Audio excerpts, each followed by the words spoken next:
That's such a good question. Like, I don't know if it lends itself to a definition.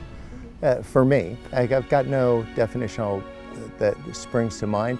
It's more of like a bunch of activities. Well, go figure, from a guy that like writes books about how doing stuff. So when I think of love, I think of the activities that feel like love, right? Like, it's not like saying the words, I love you, I love you, I love you, I love you, I love you. If some guy did that with you, or if I did that with Sweet Maria, and like the 100th I love you, be like, buddy, you know, like that, is that all the game you've got? But I've never given that woman a daisy that had more than 3 petals on it, right? He's like, he loves me, now he loves me.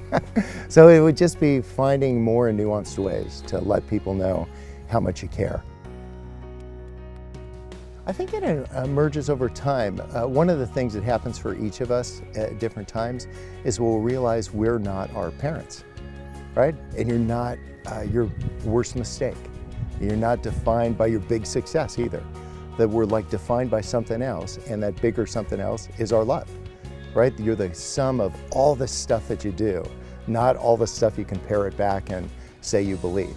Because what you believe, you want your report card on what you believe?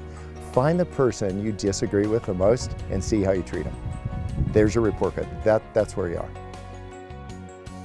For me, I'll tell you what I do in the morning. Like, I can't have a quiet time because I'm amped. Like, I'd make coffee nervous. I'm just like, but what I do is I read scripture in the morning and I say, what does this mean to me? And then I've literally got a picture of like the cosmos on my iPhone. Like, I look at it, I'm no astronomer. I just like, I say, what's the closest thing to eternity? Like, what's forever? You know those moments when you're sitting on your back and looking at the stars and you just feel like, wow, I'm so small compared to all that. But what if we could do that in small ways? No drama. Just say, like, compare your student loans to eternity. Just stare, the stuff that's like chafing at you the most, just compare that to eternity. And it isn't like you're gonna blow them off and not pay them, but just compare to that, like, what leaks out for me is purpose. When I go, I have my routines in the morning, and then I go out to this place where I do my work, and when I do what I'm intending to do, I put my ball cap on, and I just do it. But when I go make a ham sandwich, I take my hat off, and I go do whatever I'm gonna do, and then when I get back to what I intended to do, put my hat on.